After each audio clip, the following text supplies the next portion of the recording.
In this video, I'll show you how to add a Gmail signature from your PC. Now, once you open up Gmail, what you have to do is click on this gear icon and then click on See All Settings. Now in here, scroll down until you find New Signatures in here. Now all you have to do is just click on Create New, then give it a name, and then click on Create. Now in here, type in your signature.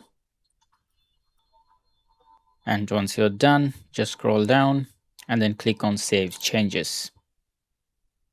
And we are basically done. Now if we go to Compose, and here you can see that we don't see our signature yet. So from here, all you need to do is just click on this pen icon here, Insert Signature, and then just select New Signature.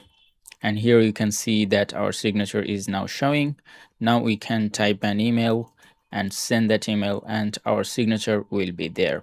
And that is how you can add or create a Gmail signature from your PC. I hope this video was helpful. If it was, please give it a thumbs up and don't forget to subscribe.